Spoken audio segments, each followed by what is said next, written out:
am a writer and a photographer, and I published a book 2 years ago called The Beauty of Different: Observations of a Confident Misfit.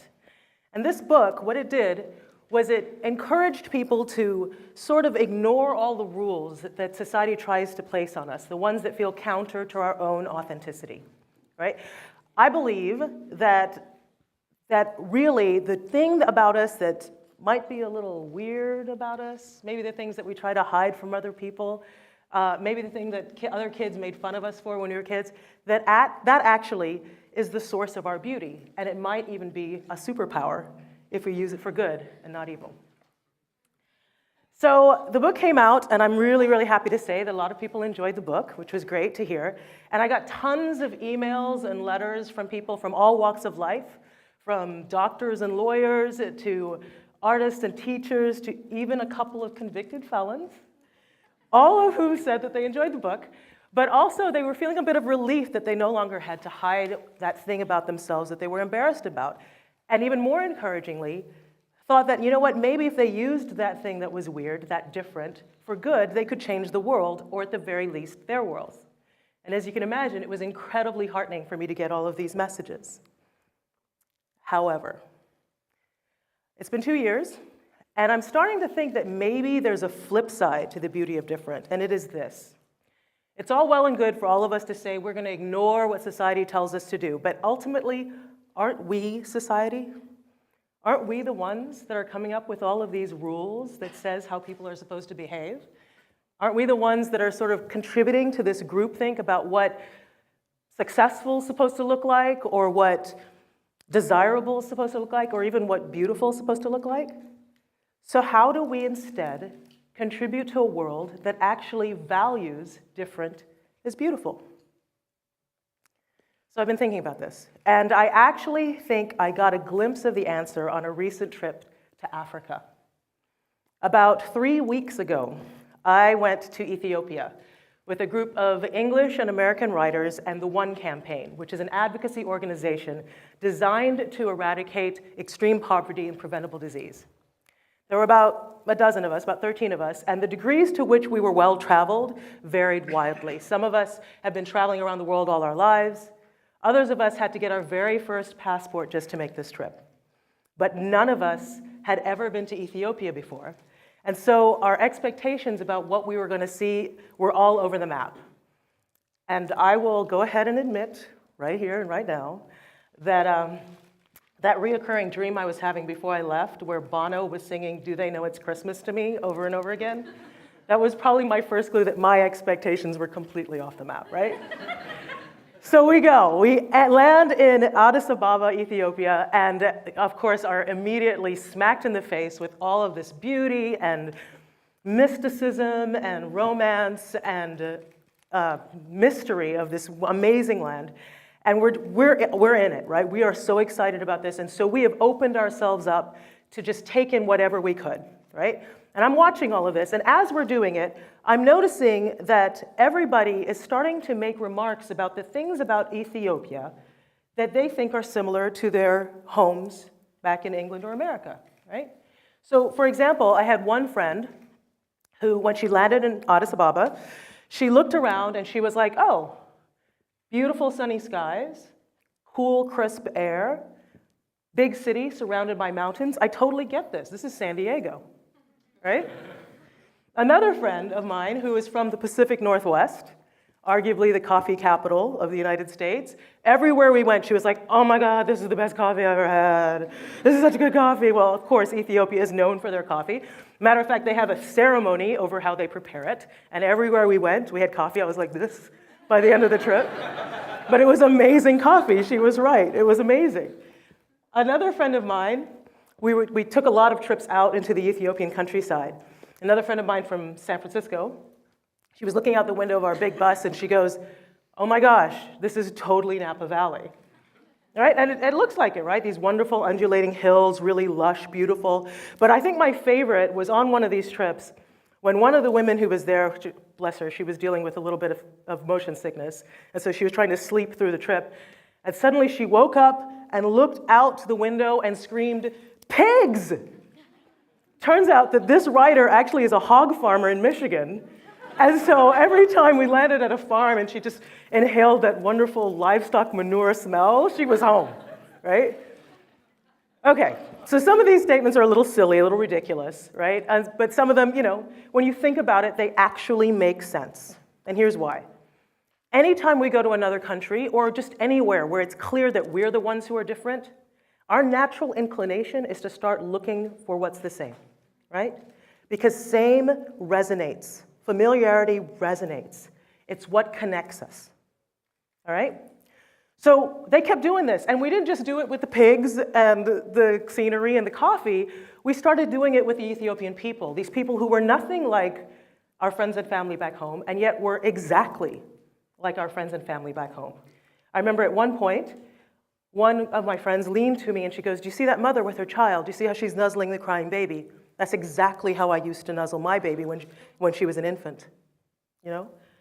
Another friend said, "Wow, that priest looks at me with the same kind eyes my minister does back home. Exactly the same." Another friend of mine watched this girl and said, "Oh my gosh, I am exactly like that girl. When I hear good music, I can't help but dance either." And that's actually her dancing there. And more dancing. There was a lot of dancing in Ethiopia. And finally, this little girl. I know, right? So she was the one that sort of got to my heart, because I have a daughter. She's 8 years old now. But when she was that age, and I would look at her and say, "Alex, smile for the camera," she'd make that exact same expression, right? Anybody who has kids knows that expression, right? The cheese face? Right. Okay. The result of looking for all of this resonance, looking for all of this familiarity, of course, is that each of us now feels a connection to Ethiopia that we never had before, and frankly, that we probably never would have imagined we would have before, right? And as the official photographer for the trip, it was an honor and a privilege to be the person that was tasked to capturing these connections as they happened.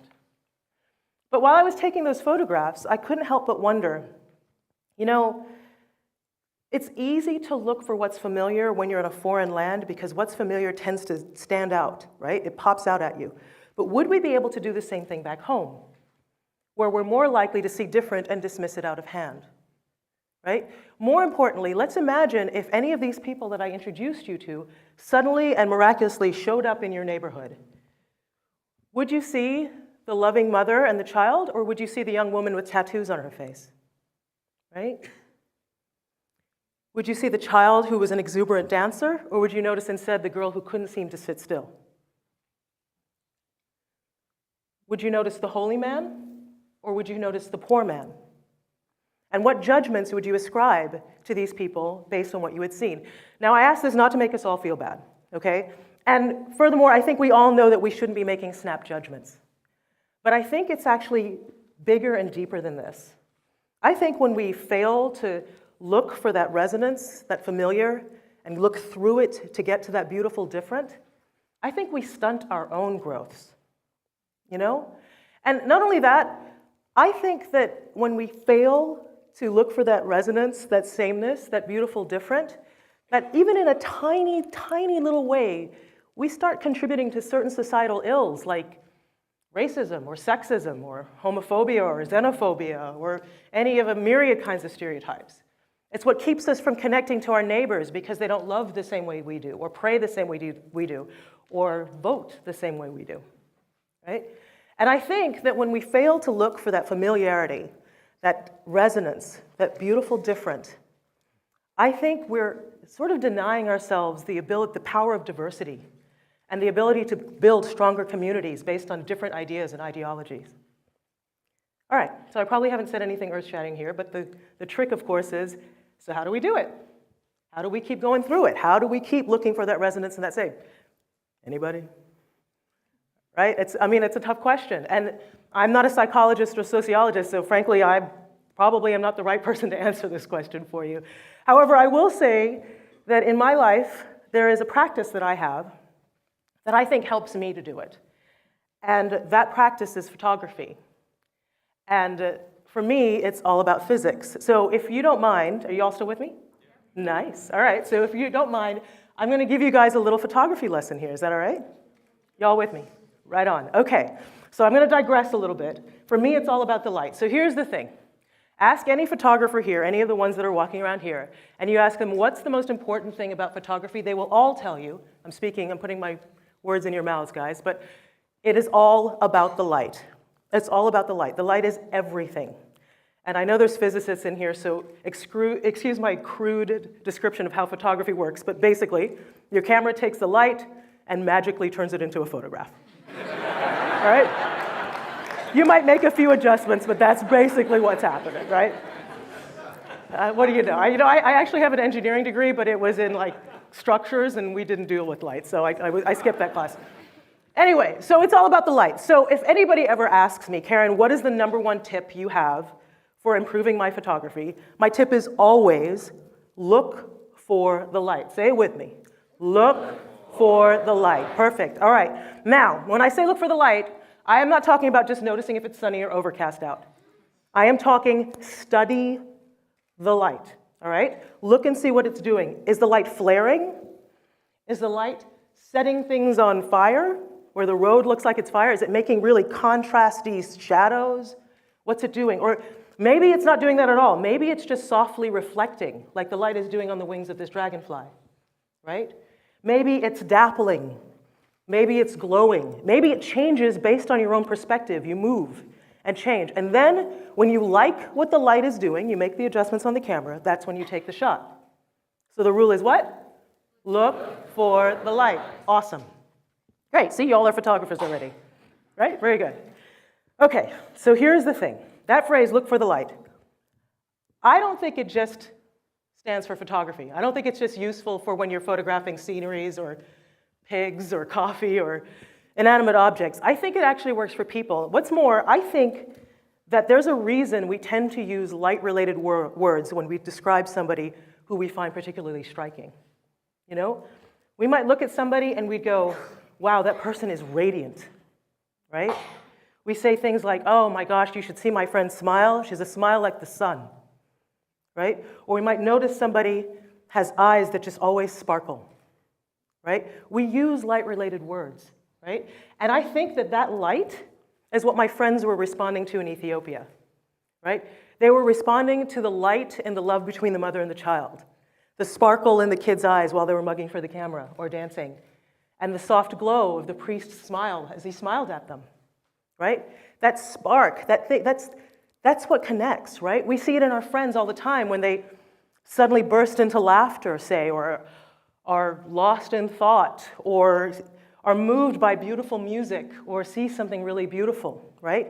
That light is everything. It's everything. And what's more, we all have it. That's the cool thing about this light. We all have it. When I say I'm wildly convinced you're uncommonly beautiful, I'm talking about that light, right? That light is everything. And you've probably even seen it in yourselves.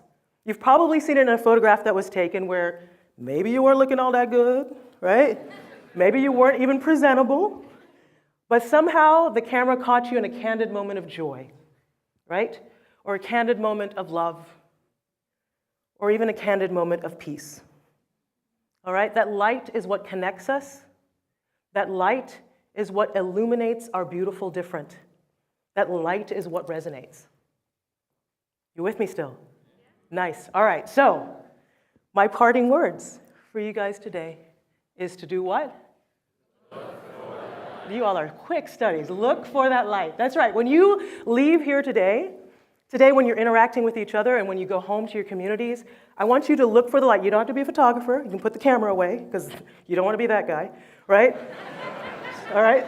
Put the camera away, but make like a photographer and study the light in everybody you come across. Study the light and see if it's sparking like fireworks, right? Or if instead it's just softly glowing, right? Notice it in the people that you love. Notice it in people who are complete, total strangers. Notice it in the people that you actually think you may never agree with or may not even like. Just study that light. Open up to it. Because remind yourself that every time you come in contact with someone, that you're really a stranger in their worlds, right? You're really a tourist in their worlds. So look for that light and open yourself up to the resonance, and then notice the change that happens within you. Thank you very much.